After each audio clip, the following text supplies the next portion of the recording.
एक तरफ बढ़ते प्रदूषण को लेकर एनसीआर में ग्रेप सिस्टम लागू किया जा रहा है। हर साल प्रदूषण की मार न केवल उद्योगों को बल्कि हर वर्ग को झेलनी पड़ती है। वहीं दूसरी तरफ प्रदूषण को रोकने वाले जो कारक हैं उनको लेकर जो है गंभीरता नहीं बरती जा रही है और विकास के नाम पर कैसे कंक्रीट के जंगल बसाए जा रहे हैं, कैसे जो देखिए एक तरफ हर साल सरकार जो है वो लक्ष्य स्थापित करती है कि लाखों पौधे लगाए जाएंगे, एक मुहिम चलाई जाती है और लेकिन जब वो पौधे पेड़ बन जाते हैं तो किस तरह विकास की भेंट चढ़ जाते हैं, ये ताज़ा उदाहरण यहाँ पर एक नज़र आएगा। हालांकि यहाँ भेंट अभी चढ़े नहीं है लेकिन ज़रूर सूली पर इन पौधों को लटकाने का, इन पेड़ों को लटकाने का काम ज़रूर जल्द शुरू कर दिया जाएगा। ये तमाम बच्चे आप देख रहे होंगे, बच्चों को देश का भविष्य कहा जाता है और अक्सर कहा जाता है कि हम आज पौधे लगाएंगे तो शायद हमारी युवा पीढ़ी स्वच्छ हवा में सांस ले पाएगी। कोरोना ने सिखा दिया कि ऑक्सीजन हमारे लिए सांसें कितनी ज़रूरी हैं और आज जब फिर से जीवन पटरी पर आने लगा है तो शायद शासन प्रशासन जो है विकास के नाम पर उस ऑक्सीजन को, उन ऑक्सीजन के कारकों को लेकर थोड़ा सा जो है संवेदनशील नज़र नहीं आ रहा है। ऐसा ये तमाम बच्चे आज यहाँ पर कह रहे हैं। क्यों आखिर पेड़ों पर चढ़कर प्रदर्शन करने पर मजबूर होना पड़ा है और इनको लीड कर रहे हैं सामर्थ्य बहुत युवा हैं और आप, और लेकिन इतना गंभीर विषय है कि आज जो ग्रेप सिस्टम लागू होने वाला है, हर साल लागू होता है, पूरा औद्योगिक क्षेत्र फरीदाबाद है, एनसीआर में पूरा सिस्टम जो है वो गड़बड़ा जाता है, उद्योगों के माथे पर चिंता की लकीरें उकेर आती हैं।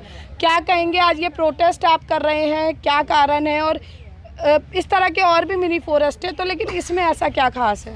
देखा जाए तो ये एक ऐसी ज़मीन है, पूरे ऐसी जगह है, ऐसी साइट है पूरे देश में जो अपने आप में बड़ी यूनिक है। और यूनिक होने का कारण ये है कि 2017 में ये ज़मीन जो थी वो एक पूरी तरीके से मौजूद एक वेस्ट लैंड थी, यानी यहाँ पे बड़ी तादाद में कचरा मौजूद था। ग्रीन बेल्ट की लैंड थी। ये ग्रीन बेल्ट का एक बहुत इंपॉर्टेंट हिस्सा है जहाँ पे कचरा फैला रहता था। 2017 में हम बच्चों ने सोचा कि क्यों ना ये इस जगह को साफ़ किया जाए। ये शहर हमारा है और जो कचरा है वो किसी सरकारी मशीनरी ने नहीं डाला, वो शहर के लोगों ने ही डाला। तो हमने सोचा क्यों ना इस जगह को साफ़ किया जाए। जब हमने इस जगह को साफ़ किया, हमने देखा कि पास में मौजूद लाल बहादुर शास्त्री चौक में बहुत ज़्यादा लंबी बड़ी तादाद में गाड़ियाँ मौजूद है, डस्ट मौजूद है, बहुत ज़्यादा पोल्यूशन की प्रॉब्लम है। तो हमने सोचा क्यों ना इस ज़मीन पे एक जंगल खड़ा किया जाए। आज उस जगह जंगल जो है उसका नाम मिनी फॉरेस्ट फरीदाबाद है, जहाँ पे 140 प्रजातियों से भी ज़्यादा हैं पौधों की, 48 स्पीशीज से भी ज़्यादा हैं चिड़ियों की और 28 से भी ज़्यादा प्रजातियां हैं तितलियों की, यहाँ पे देखी जा सकती है। और ये मिनी फॉरेस्ट का ये आलम है कि जो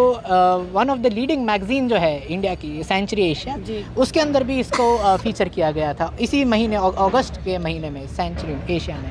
तो आप देखिए कि ऐसे छोटे जंगलों का जहाँ पे बच्चे जो हैं वो आगे आए हैं एक प्रॉब्लम को सॉल्व करने के लिए, अब अपने फ्यूचर को बेटर बनाने के लिए, और जो बायोडाइवर्सिटी, जो पशु पक्षी हैं जिनके लिए कोई आवाज़ नहीं बचा, आप देखिए चिड़ियाँ हैं, तितलियाँ आप शहर में देखने को नहीं मिलती। तो अब ये क्यों इसको उजाड़ने की बात कही जा रही है, क्या कारण है? बड़ी निराशा के साथ कहना पड़ रहा है कि एक ऐसा जंगल जिसको बच्चों ने बड़े ही प्यार से बनाया और बनाए साथ साथ पाल पोस कर बड़ा किया कहना चाहिए, उस जगह से अब एक साइकिल ट्रैक और फुटपाथ पास होने जाना है। और अगर ये होता है तो ऑलरेडी जो मिनी फॉरेस्ट है ये कुछ बचेगा ही नहीं इसके अंदर, अगर हमने इसको डिस्ट्रॉय कर दिया। और अगर ये डिस्ट्रक्शन हो गई तो हम सारे बच्चों को बड़ी टेंशन है कि ये जानवर है, जो पशु पक्षी हैं, जो तितलियां हैं, वो जाएंगी कहाँ, और सांस लेने हम बच्चे कहाँ जाएंगे, ये भी बहुत बड़ा सवाल है फरीदाबाद की। बिल्कुल, बहुत महत्वपूर्ण बात है। क्या नाम है गुड़िया आपका? अभी सामर्थ्य बता रहे थे कि साइकिल ट्रैक बनाया जाएगा, वो शायद इसलिए बनाया जाएगा कि प्रदूषण कम होगा, लोग टू व्हीलर जो पेट्रोल पे चलते हैं उनको यूज़ कम करेंगे और साथ साथ साइकिल चलाएंगे, तो फिट इंडिया का नारा दिया गया है। और दूसरी तरफ जहाँ से सेहतमंद रहा जा सकता है उसको उजाड़ने की कोशिश की जा रही है। यूथ हैं आप, देश का क्या कहेंगे कि किस तरह को आपको लगता है कि कहाँ कमी नज़र आती है?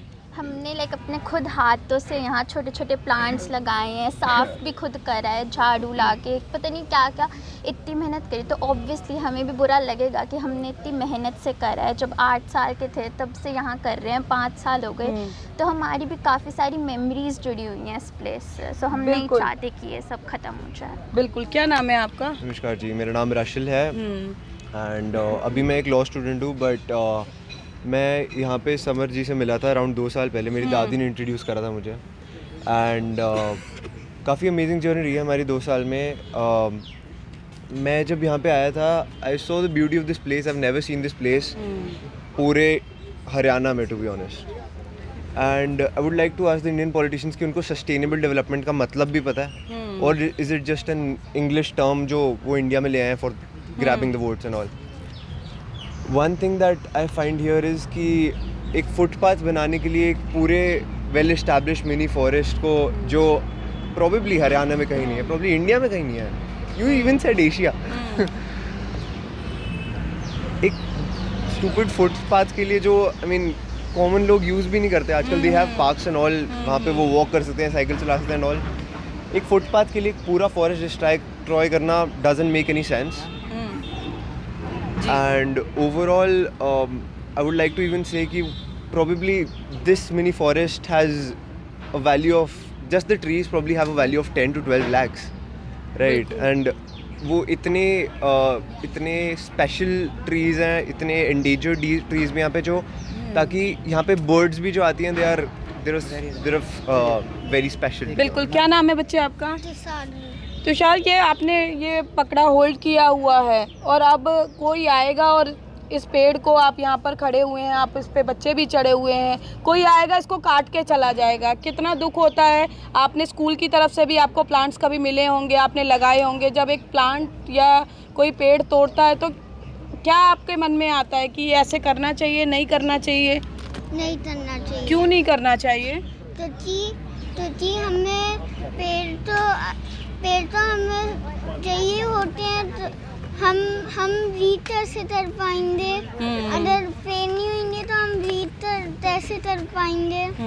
क्या बोलोगे जो लोग पेड़ काटने के लिए आते हैं और काट के, आप देखते हो रोड्स के साइड्स में कई बार बड़े बड़े पेड़ गिरे हुए होते हैं, क्या जो लोग लेकर आते हैं उन लोगों को क्या कहोगे आप? पेड़ मत काटिए।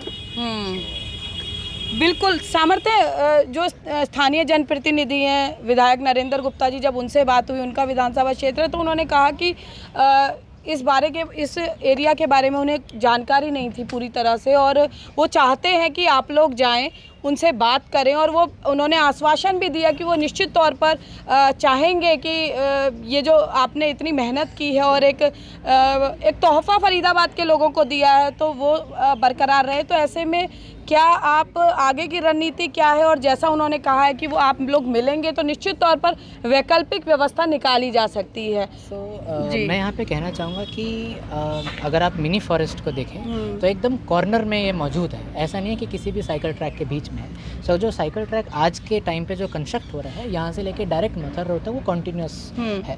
एंड अगर आप मिनी फॉरेस्ट की दीवार को भी देखें तो लेबर चौक की तरफ ऑलरेडी वहाँ पे सरकार द्वारा बनाया गया फुटपाथ है। यानी तो आपको लगता है कि कहीं ना कहीं अगर ऑफिशियल्स चाहते तो इसको बचाया जा सकता था? इसको अभी भी बचाया जा सकता है, और पूरी हमें उम्मीद है कि आपके चैनल के माध्यम से ये मैसेज बहुत क्लियर जाएगा कि जो मिनी फॉरेस्ट के ऑलरेडी बाहर मौजूद फुटपाथ है, हम क्यों ना उसको ठीक करके उसी को यूज़ करें। हमें उसके लिए एक जंगल की कुर्बानी देनी जरूरी नहीं है। बिल्कुल। हमें ज़रूर उनकी तरफ से एक आश्वासन दिया गया कि जो डैमेज अगर होता भी है तो बहुत मिनिमम होगा, बट सवाल ये है कि एक मिनी फॉरेस्ट में क्या वो मिनिमम डैमेज, जब प्रकृति हमारी इतनी पीड़ा से जूझ रही है, तो क्या वो उसको झेल सकती भी है कि नहीं? जी। क्या नाम है गुड़ी आपका? आशिमा। क्या कहना चाहोगे? आप यहाँ पर आए हो, प्रोटेस्ट कर रहे हो।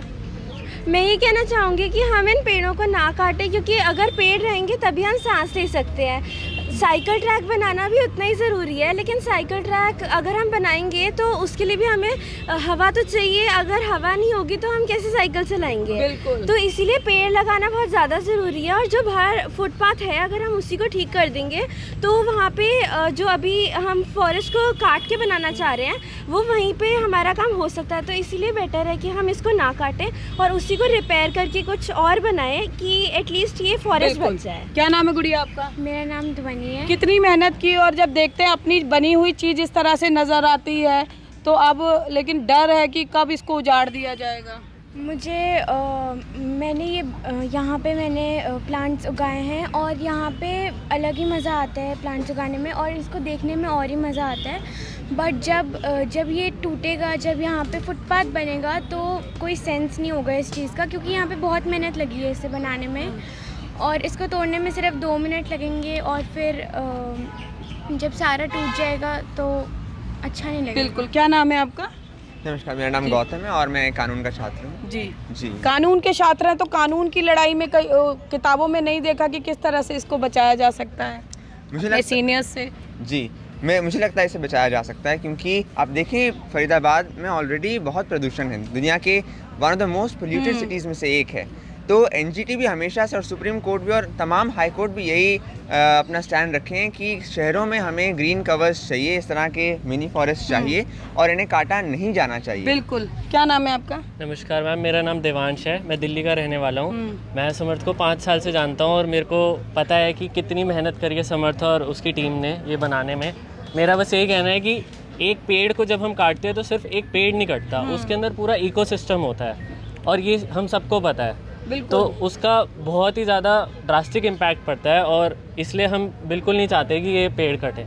बिल्कुल। देखिए, जिस संदेश को पहुंचाने के लिए सरकार लाखों करोड़ों खर्च करती है, ये नन्हे बच्चे जो हैं, आपने देखा कि जो उम्र खेलने की होती है उस उम्र में बहुत बड़ी बात कही है कि अगर पेड़ नहीं होंगे तो हम सांस कैसे लेंगे।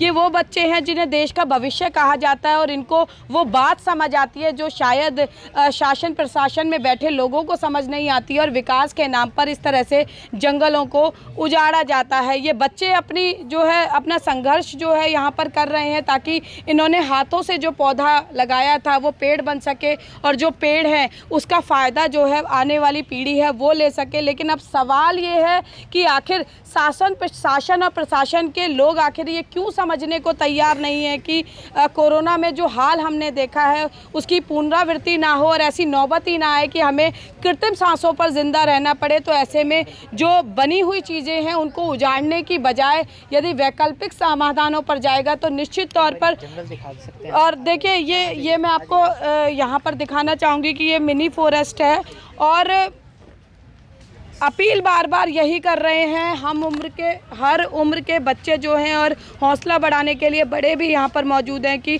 आखिर इन जंगलों को ना काटा जाए, आखिर उस प्रयास को ना काटा जाए जो देश का भविष्य ये बच्चे जो है वो कर रहे हैं ताकि पर्यावरण को बचाया जा सके। कैमरा पर्सन शिवम के साथ फरीदाबाद से पूजा शर्मा, पंजाब केसरी टीवी।